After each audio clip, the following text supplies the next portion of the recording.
Good day, good day, good day, everyone. Welcome to Morning Sip with Reb Melissa.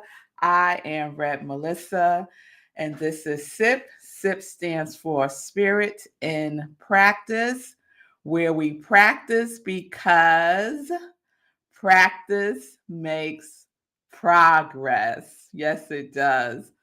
So, welcome, everyone. Welcome to today's show. And my apologies for being a little tardy. We were having some technical difficulties this morning, Linda. Shay, it's good to see y'all. Thanks for hanging in there with me. I appreciate y'all.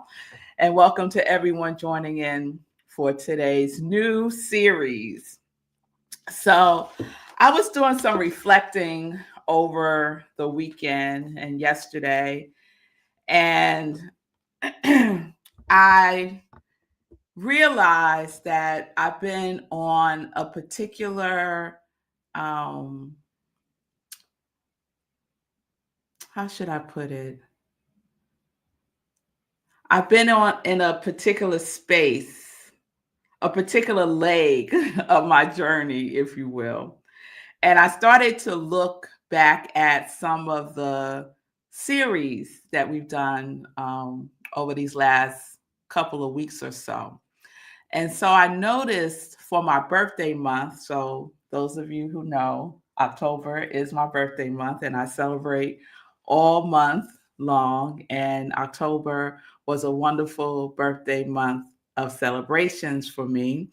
It was a little bit like a roller coaster, but more highs than lows for sure. And I realized that starting with my trip to California to officiate my cousin's wedding, the series that I did was called I Do, right? So I did this whole I Do series, and it sparks the question, what are we saying I do to in our lives? The next series after that was Being is Having. Do y'all remember that? And that was inspired by Tamara Keeves' book, Learning to Trust Yourself, and my unrenovated kitchen, right? So I was talking about being as having, or being is having, right? Then after that, we did the Crossroads series, which was inspired by the book Braiding Sweetgrass by Robin Wall Kimmerer. And her story, I hesitate to even call it a story, but it's a true story, a prophecy called the Seven Fire Prophecies. And we spent about 2 weeks in that series of Crossroads, right? And the question was, are you at a crossroads in your life now, right? And when we're at a crossroad, it's really important that we trust, right? That we have faith, that we are clear, that we are making a conscious choice. The next one after that was clarity, right? And so clarity was about being clear about who we are is the most important aspect of clarity that we can gain. Being clear about who and whose you are. Then last week we did eternity, which was triggered by the movie, which is out now. So I suggest you'll go see it, by the movie Eternity, right? And the book, The Art of Happiness by the Dalai Lama. And some of the questions that was sparked in that series was, what age would you be at your happiest, right? Is now a part of eternity. And the choice that we get to live eternity now, to live as if this was eternity now on this physical realm, right? So the experience will be different from what the experience would be of eternity in another dimension, but the dimension that we are experiencing eternity in right now is this physical plane. Still spiritual beings, yes, because who we are spiritual beings having this physical experience in this physical world. Why delay eternity? Because eternity is now. And so I sat with all of this over the weekend. I was doing some writing, I was doing some meditating, I was doing some praise and worship, y'all. Yes, I was doing some praise and worship. And one of the songs that just really sings to my soul is a song called "Encourage Yourself," and I can't think of the name of the artist that sings it right now, but it's a gospel song and it's very uplifting and it always gets me going. So that's the atmosphere that I am experiencing since my birthday month. And over the weekend, I got very clear about all of those components. Because sometimes, and many times, morning sip is me just sharing some tools that we can use, maybe something to do with current events that we can apply and look at through a spiritual lens. And sometimes it's really about me and what's going on with me, and believing, since we are all connected and that you are my congregation of joy, that you may also be in this space. You may also be on this leg of your journey, on your spiritual path, or you may have been there already, right? And you could offer your wisdom and insight to this conversation of morning sip. And I would welcome that wholeheartedly. So this morning, I was doing my spiritual practice and I was doing some writing in my inspirational journaling, and it it um it took me back to when I was in New Orleans. And when I was in New Orleans, I got a reading, and I don't get readings often. It's only when like the spirit moves me to do so. And there was this one particular place that was across the street from where the music conference was taking place. And every time I would go to meet Marco at the space, my attention would be pulled to this space across the street that was called the Path of Awakenings. Every single day, I would be like, just, you just feel this pull. I just felt this pull. And so one day I decided I'm just going to go in there because I didn't even know what it was. So when I went in, I was like, oh my God, this is so my vibe. Those places that sells crystals and incense and spiritual books and that kind of vibe. And I love that kind of vibe. And then I noticed that they also do readings. So I inquired and got a reading. And so in the reading, I think we did 6 cards, and I asked the reader which card was me. Because when I have so many decks of tarot cards, y'all. And whenever I pull a card, and I say, this is me, and I pull a card, it's usually a queen card. That's usually the card that I get. It could be of any of the decks, the minor or the major arcanas. Well, the major arcanas, because the queen is a major arcana card, is always a queen. Or I shouldn't say always, but more than likely it's a queen. And the last time I pulled, it was, I think, the Queen of Cups, if I'm not mistaken. So the reader said, this is your card. So I don't have the deck that she had, but these are 2 of the decks that I'm really pulled to right now. And so my card was card number 9 of the major arcana. Can you see that? the Hermit. So this deck, this tarot card is from this amazing artist. Her name is, let me tell you her name. The deck is called The Afro Goddess, and it's by Andrea Furtick, and it's beautiful. This is the case that it comes in, and the cards just, I mean, the whole thing. This is not a plug for her. I'm just showing y'all why I'm so drawn to these cards. You know, they're black people. It's very Afrocentric. They're just beautiful cards. Beautiful. The illustrations are beautiful. And so the Hermit in this deck looks like this, right? Love her. And then I have this other deck that's called The Secrets of the Ancestors Oracle. And card 9 in that deck is called The Loner, Isolation and Introspection. That's what that card is called, right? As the Hermit card.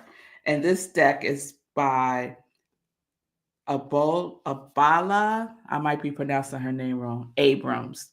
So I just want to give a shout out to the sisters, just a shout out to the sisters representing the tarot.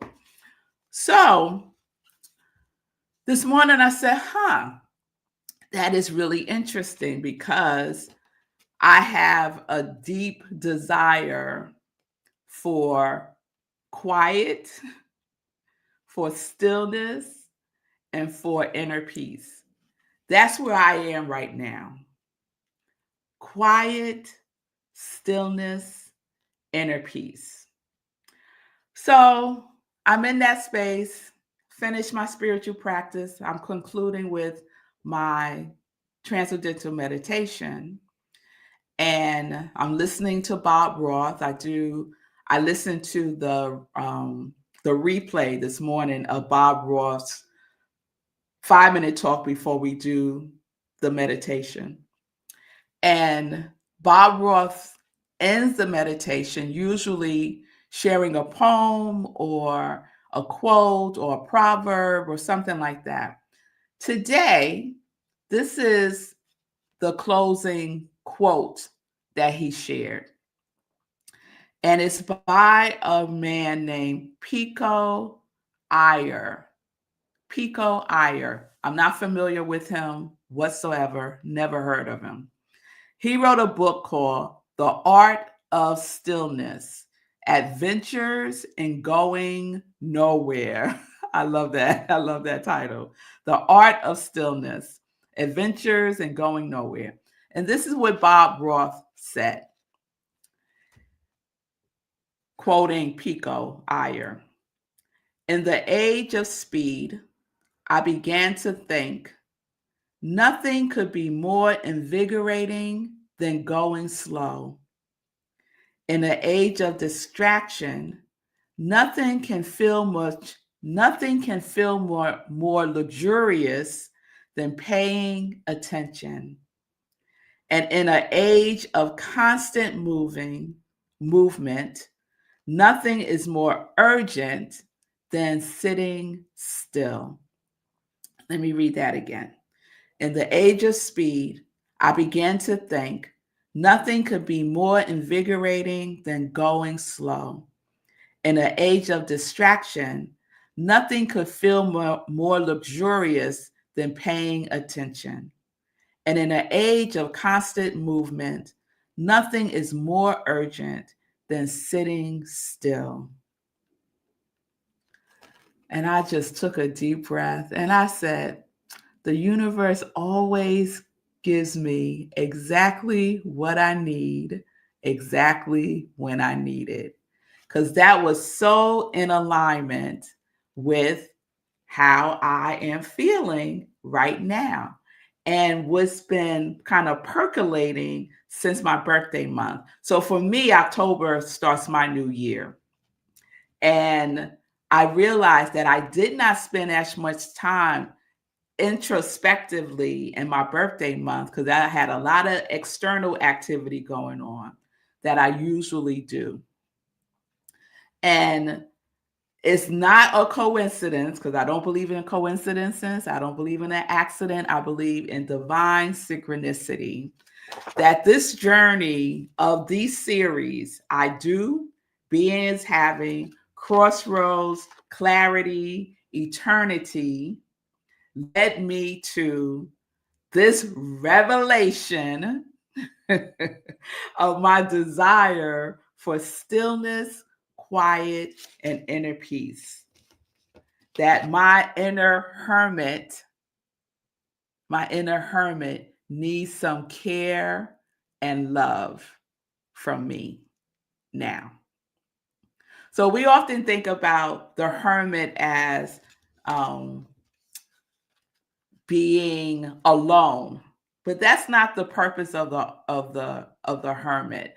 And so I'm going to share a little bit about the hermit, and the qualities of the hermit, because that's where I am this week. And I suspect that there may be some of you who may be feeling this energy as well, that energy to draw in. Yes, I see you, Shay. It is, and I recognize that it's also attuned with the season, right? As we transition from late fall into early winter, there is a natural pull to go within, to draw in, to slow down, to even hibernate. Yes? And I made a commitment to myself to live my life intentionally,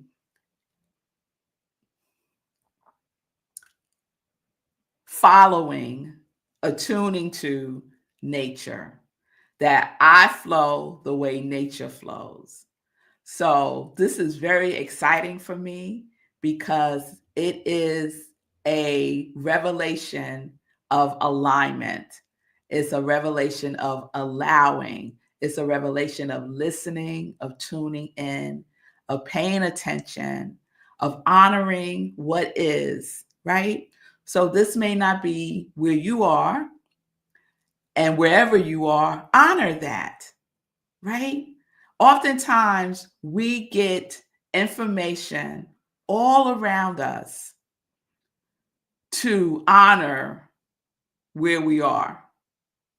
And oftentimes we resist it, we question it, we doubt it. And so the invitation is to attune, to align, and to allow yourself the space, the compassion, the kindness to honor yourself wherever you may be now. Where I am right now is the hermit, introspection, inner enlightenment, inner illumination. So that's what we're going to explore this week. Let me check in with y'all, and then we'll get into some joy news.